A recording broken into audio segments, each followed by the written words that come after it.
Olá, claramente tem esta finalidade de clarear alguma coisa para você em relação à vida emocional, em relação a sofrimentos no seu comportamento, nos seus pensamentos, nos seus sentimentos. E no programa de hoje nós vamos expandir um pouco mais o que vimos no programa anterior sobre os transtornos neuróticos. No programa anterior eu falei sobre alguns conceitos, eu vou ampliar um pouquinho essas ideias, tentando mostrar para você de que existe sempre uma necessidade no ser humano de aprimorar aquilo que a gente é como pessoa. Neste sentido, não tem ninguém que já chegou lá e que seja 100% normal. Todos nós estamos com uma necessidade de dar passos para a gente poder ir amadurecendo, aprendendo a lidar com a dor, aprendendo a encontrar novas maneiras de funcionar que sejam mais afetivas, mais eficazes para a nossa vida. Eu queria mostrar para você, então, alguns conceitos de normalidade e a gente vai ver de que normalidade não é uma coisa assim que você possa definir exatamente esse ponto aqui. Se a gente pensar em termos de neurose, eu estou falando de neurose, e a gente sabe que neurose, então, é uma palavra meio esquisita, né? Parece meio antipática, mas ela significa de que você está com algum tipo de sofrimento, embora você funcione bem na sua vida, estuda, trabalha, casa, tem filho, viaja, monta sua empresa, exerce sua profissão de maneira bem, mas tem alguma coisa como se fosse uma pedra no sapato. Eu às vezes falo assim de que neurose é como se você calçasse, como se você, o seu número de sapato é o 40, por exemplo, e você está usando o 39. Está apertado, está doendo, não está confortável. Você consegue caminhar, você consegue andar, mas tem alguma coisa assim, tem uma pedrinha no sapato ali, tem algum aperto, né? Então, a normalidade sempre é um alvo. Normalidade em termos de saúde mental é uma meta a ser atingida. Como eu estou dizendo, existem pessoas que, algumas estão ativamente voltadas para querer esse crescimento, para querer o aprimoramento pessoal. Essas pessoas são honestas com elas mesmas, elas sentem que tem alguma área da sua vida que não está bem, elas reconhecem isso e começam a se perguntar o que eu posso fazer para melhorar ou resolver. Então, é interessante como que as pessoas podem reagir de formas diferentes para um mesmo tipo de sofrimento. Você tem pessoas que, por exemplo, têm uma crise de pânico ou têm um transtorno obsessivo compulsivo ou têm algum tipo de ansiedade excessiva que se manifesta como ansiedade mesmo, uma aflição, uma inquietude, e elas pensam assim, puxa, que chato eu ter isso, mas eu vou buscar uma resolução, eu vou procurar entender o que é isso. Eu vou correr atrás, como se diz, né? Enquanto que tem outras pessoas que, diante desse mesmo tipo de sofrimento emocional, elas murcham, elas ficam, eu não sei resolver, não tem jeito, começa a ficar pessimista, né? Então, é importante a gente entender que a normalidade, ela é uma meta, né?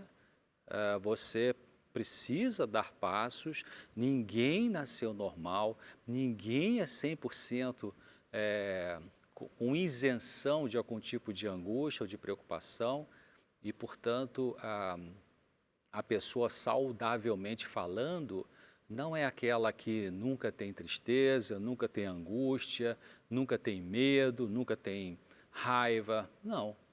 A pessoa mentalmente saudável é aquela que, quando tem uma dessas emoções, ela consegue administrar isso, ela consegue não ser dominada pela emoção e aprender com a emoção. Até porque cada emoção, cada sentimento básico, ele tem uma função. Por exemplo, o medo é uma emoção forte. Todo ser humano tem medo. As crianças, é um dos tipos de sentimento básico na criança. Então, o medo, ele nos protege. É um sentimento que pode ser um grande fator de prevenção de acidente, por exemplo. A pessoa que tem medo, ela consegue se preparar para um perigo. Você tem pessoas que são muito destemidas, como se diz, são mais impulsivas talvez, cheias de adrenalina, elas meio que botam para escanteio o medo, não liga muito para um sinal que o medo dá para se prepararem, elas às vezes se envolvem em algumas situações complicadas na vida. A raiva também, a raiva é um tipo de sentimento que não tem nada de errado na raiva. Até é interessante que a Bíblia, a palavra de Deus, Paulo fala ali numa das suas cartas, assim, tenha raiva, mas não peque, ou seja, tenha raiva, mas não deixe a raiva ter você. Isso é um fator importante. A raiva é um tipo de sentimento que nos ajuda a proteger a nós mesmos de possíveis invasões danosas para a nossa vida emocional. Então, crianças pequenas que quando sentem uma zanga, vou trocar a palavra raiva pela zanga, que não é pirraça, talvez o pai ou a mãe teve naquele momento uma atitude injusta para com aquele filho, e essa criança manifesta a sua raiva, e se esse pai ou se essa mãe, neste momento, fala assim, para com isso, não fique com raiva, vai para o quarto, criança aqui nessa casa não tem raiva. Opa, isso é um grande fator criador ou favorecedor do desenvolvimento de um estado neurótico nessa criança. Por quê? Porque alguma atitude injusta foi feita para com ela, ela reagiu como defesa natural de ter sido invadida por uma atitude abusiva e aí expressou a sua zanga e aí você quer cortar isso dessa criança, você quer dizer com punição verbal, às vezes com alguma atitude física também inadequada, de que ela está errada em sentir raiva. Então, as crianças que crescem com essa noção de que está errado sentir raiva, quando chega na vida adulta, elas não sabem muito se proteger de abusos. Porque a raiva, como eu estou dizendo, é um sentimento natural que nos ajuda a ficar preparados para colocar uma cerca, colocar uma barreira, colocar uma proteção. Ei, não faz isso comigo que assim não está legal. Seja uma forma abusiva de falar com você, seja uma forma agressiva fisicamente. Então, as pessoas que são saudáveis mentalmente falando, elas têm sim, elas têm a raiva, só que elas não vão deixar que essa raiva tome conta delas e acabe empurrando para que elas tenham um comportamento destrutivo. Então, normalidade é um alvo. Agora a gente pensa o seguinte, por exemplo, tem pessoas que são normais quanto à capacidade de trabalho. São pessoas que são produtivas, proativas, sabe, trabalha 12 horas por dia, 50 anos trabalhando, enfim, monta empresa, ganha dinheiro e faz tanta coisa material na vida. Agora, são hiperativas, mas às vezes detesta fim de semana, detesta feriado, porque quando tem que parar do trabalho, nos finais de semana e nos feriados, o que acontece com algumas dessas pessoas? Ficam ansiosas, elas ficam inquietas, elas ficam, tomara que chegue segunda-feira para voltar para o trabalho, que coisa chata ficar aqui nesse lugar, nessa casa. Então, será que neste aspecto elas não são normais? A gente tem um outro exemplo, tem pessoas que são normais quanto a saber controlar suas emoções. São pessoas até bem controladas, são serenas, né? Elas não se deixam levar por muitas provocações, têm um certo grau de inteligência emocional bom nesse sentido da administração das emoções. Entretanto, elas não conseguem se impor nas relações humanas, se impor não no sentido ditatorial, mas no sentido de se proteger. Então, será que nesse sentido que elas não conseguem colocar limites para se proteger, elas não são normais? A gente tem um outro tipo de pessoa que se acham normais, pessoas que são cheias de si, são prepotentes, meio arrogantes, né? Pessoas que não têm controle emocional. Quem não controla as emoções é uma pessoa fraca. e mesmo que seja forte socialmente, poderoso, poderosa, né? Então, será que, por que algumas pessoas assim não são humildes? Será que nesse aspecto da arrogância e prepotência elas não são normais? Outro grupo são as pessoas normais quanto ao controle das suas emoções, mas bem confusas. Elas não sabem lidar bem com a emoção. E são confusas no sentido de não saber administrar sua vida. E às vezes são muito dependentes de outras pessoas ou são carentes de atenção.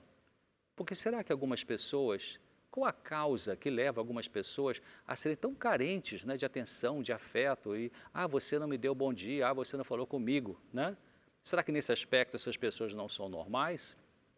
Então, a gente vê que todos nós, seres humanos, estamos num processo de mudança, porque a neurose, como eu falei, o transtorno neurótico, ele é uma manifestação de que há partes do seu eu, há algumas áreas da sua personalidade que estão meio que atrofiadas, meio que encolhidas, meio que mal resolvidas, embora uma grande parte da sua área mental funciona muito bem. Como eu disse, você trabalha, você estuda, você casa, você tem filhos, você monta seu negócio, é bem sucedido materialmente, né?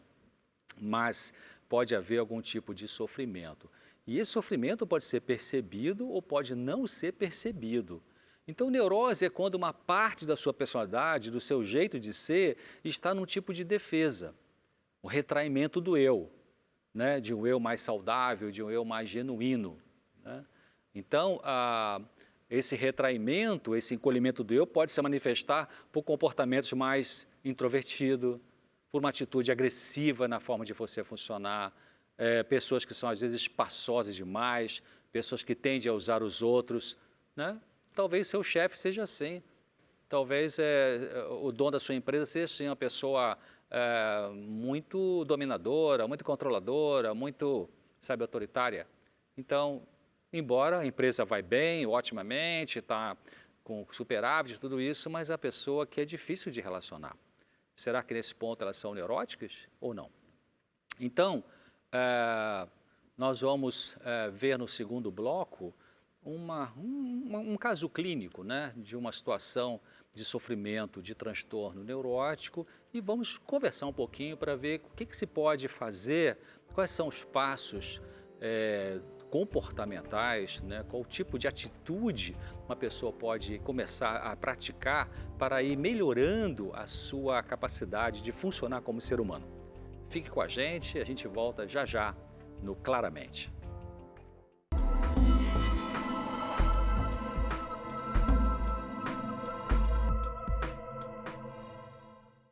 Estamos de volta aqui no Claramente, hoje abordando um pouco mais daquilo que falamos no programa anterior sobre conceitos de neurose, os transtornos neuróticos, em que mostrei a diferença entre uma normalidade, um sofrimento de nível neurótico, um sofrimento psicótico, e também explicando para você de que não tem ninguém que seja 100% normal, absolutamente normal, todos os seres humanos possuem algum tipo de luta interior, alguns com lutas bastante complicadas, tem pessoas que têm lutas interiores que outras não têm metade disso, é verdade, em função de situações muito dolorosas do passado, em função de uma carga genética que joga contra, né, vamos dizer assim, a saúde mental dessas pessoas.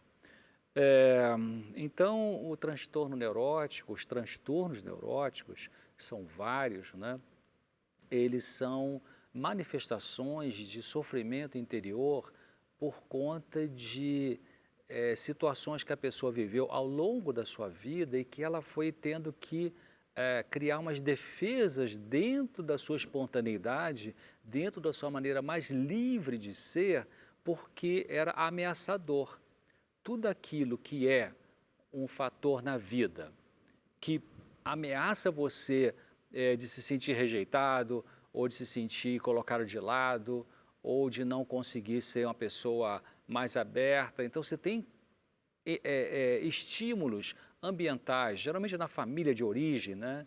em que você não se sente confortável, não só por conta de como a pessoa que vive com você é, mas também pela sua maneira de ser sensível. Então, se tem alguma coisa que te ameaça nisso, em geral a pessoa ela se encolhe. Assim, se a gente colocar em termos simples, tem dois grandes grupos de pessoas nesse sentido.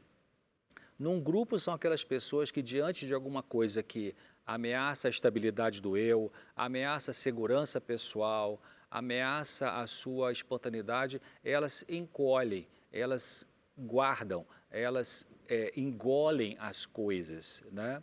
Então se retrai. E outro grupo de pessoas são aquelas que, diante dos mesmos eventos desagradáveis, elas botam para fora, elas peitam, como se diz, elas enfrentam e elas, às vezes, exageram nessa maneira de confrontar, né? Então, você tem a pessoa que se introverte e você tem a pessoa que extroverte, coloca para fora. Então, mas qualquer que seja o grupo em que você tenha se desenvolvido como pessoa, tanto a pessoa que diante dos eventos dolorosos da vida introjetou, guardou, reprimiu, quanto a pessoa que falava, peitava, enfrentava, todos dois tipos de pessoas tiveram uma reação, né? Uma reação. Então essa reação, quando ela é muito forte, quando ela começa a atrapalhar o seu funcionamento como ser humano, nos relacionamentos com seus filhos, com seus irmãos, com o seu marido, com a sua esposa, com o seu patrão, com o seu empregado, enfim, com o seu colega de escola, quando começa a interferir, interferir como?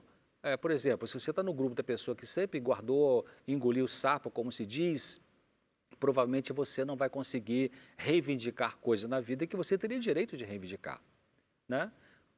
Ou se você está no grupo daquelas pessoas que sempre enfrentaram, bota para fora, reivindica, talvez você possa ter dificuldades porque vai ser uma pessoa às vezes um pouco impulsiva, ou uma pessoa às vezes bastante impulsiva, ou uma pessoa às vezes agressiva, meio inconveniente, por talvez não saber dosar isso. Então, a dosagem correta de como você lida com a sua natureza, ela tem a ver com o caminho da saúde mental.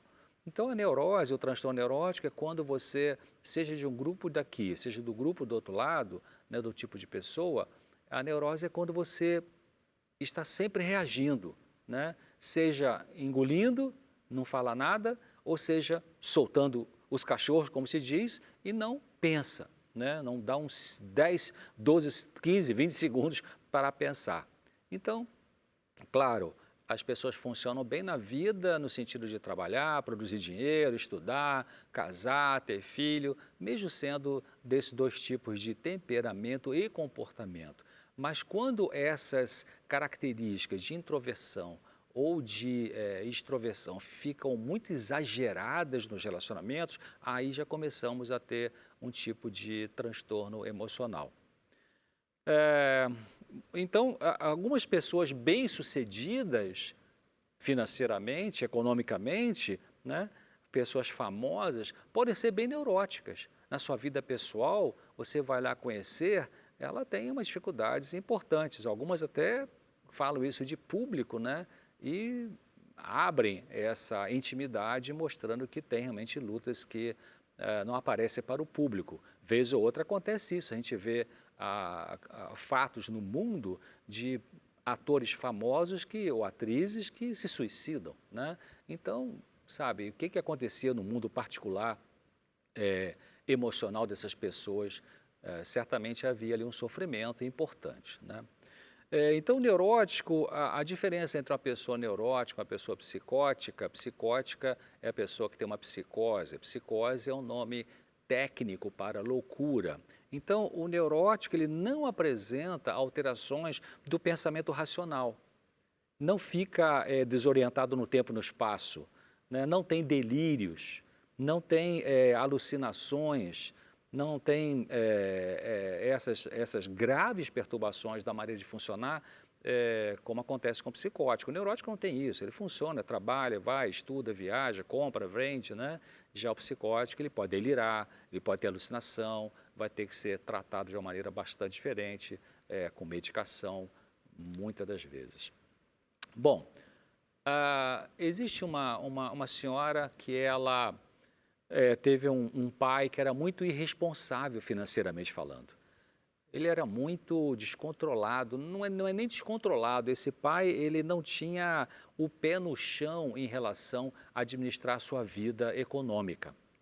Ela tinha 3 irmãos, mas apesar de que eram 4 filhos, né, ela pegou esse papel emocional de ser aquela que tentaria compensar, de certa forma, a ausência de um pai economicamente, financeiramente responsável. Então, algumas crianças assumem esse papel. Quando a gente estuda terapia de família, né, a gente pode ser na abordagem sistêmica ou analítica, a gente vê que tem os papéis que adotamos na vida. Então, você tem uma família que tem 2 ou 3 ou 4 filhos, um vai ser o santinho, né, como chama, outro vai ser aquele peralta, outro vai ser o intelectual, outro vai ser o avoado, né, não está em nada, está desligado de tudo. Essa senhora, ela assumiu o papel de ser a salvadora, de ser aquela que vai resolver tudo, eu vou dar um jeito, como se a mente dela falasse assim, pode deixar que eu vou resolver esse assunto do meu pai, que não é responsável do ponto de vista da nossa necessidade materiais. Então, e é interessante que os irmãos dela nem esquentaram a cabeça com isso, foram tocando a vida de uma outra maneira, administrando a situação de uma outra maneira, mas ela ficou realmente muito sofrida com isso, ela anulou de certa forma, claro que inconscientemente, o lado criança dela, porque alguma coisa dizia para ela, que era aí sim um modelo neurótico, você tem que ser a responsável aqui para cuidar dessa família, já que seu pai não cuida. E ela assumiu esse papel de salvadora. Então, foi muito sofrido para ela, porque quando ela chegou na vida adulta, primeiro, ela queimou a etapa de vivência do lado da criança. Ela teve que, entre aspas, adotar um papel de adulto quando ela tinha que ser criança e ser cuidada pelos pais. Você sabe disso, né? Tem famílias que têm um filho que é meio que o pai e a mãe do pai e da mãe, né? Que às vezes são destrambelhados, são impulsivos, são desorganizados, são dependentes químicos, sei lá o quê. Então, essa moça, essa senhora, ela, ao buscar uma resolução, finalmente, desse estresse emocional, desse papel de carregar o piano de todo mundo nas costas, ela precisaria raciocinar que ela agora não precisa ficar obsessivamente preocupada em ter que salvar todo mundo, cuidar de todo mundo, pagar as contas das pessoas. Não, ela pode agora cuidar melhor dela mesma. Ela pode aprender a assumir aquela dor genuína, né? Que quando era criança ela teve uma dor, que é uma dor de ter sido obrigada, entre aspas, né? A assumir o papel de provedora, de certa forma ali, de responsável, né? No lugar desse pai que não tinha essa estrutura equilibrada emocionalmente.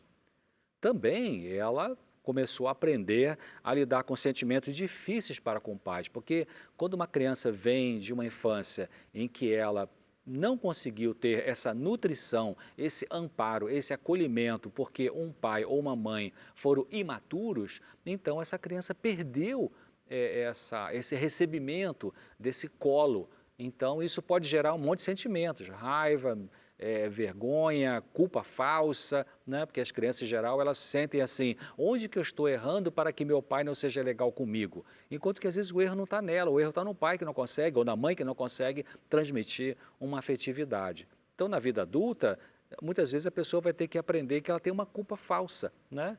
E que ela tem direito de expressar uma zanga, ela tem direito de ter uma emoção de frustração em relação a esses pais, o que não quer dizer que não vai amar esses pais. Você pode ter uma certa raiva, uma certa tristeza em relação ao comportamento que você lembra do teu pai e da tua mãe que não foram adequados para com você e amar esse pai, amar essa mãe, porque o contrário de amor não é a raiva, o contrário de amor é a indiferença. Então, para a pessoa conseguir realmente ir vencendo passo a passo o seu transtorno neurótico, é importante que ela comece a pensar qual é a verdade da minha vida, o que é que tem bloqueado o meu lado espontâneo de ser? Será que eu estou no grupo dessas pessoas aqui que são muito introvertidas, muito de reprimir? Então eu tenho que aprender a falar, aprender a expressar a minha necessidade. Ou será que eu estou no grupo aqui das pessoas que precisam aprender a pensar, a contar até 22, né, antes de dizer alguma coisa, para não ficar só reagindo, reagindo, reagindo? Então, pare e pense e comece a fazer alguma coisa boa para você. Comece a dar passos para funcionar de uma forma diferente em direção àquilo que é mais saudável que você está compreendendo, né? Se você está no grupo de quem reprime muito, você tem que aprender a falar, reivindicar, fale. Se você está num grupo de pessoas que falam muito, soltam muito, você tem que aprender a pensar. Faça isso e sua vida começará a melhorar. Até o próximo Claramente, espero você.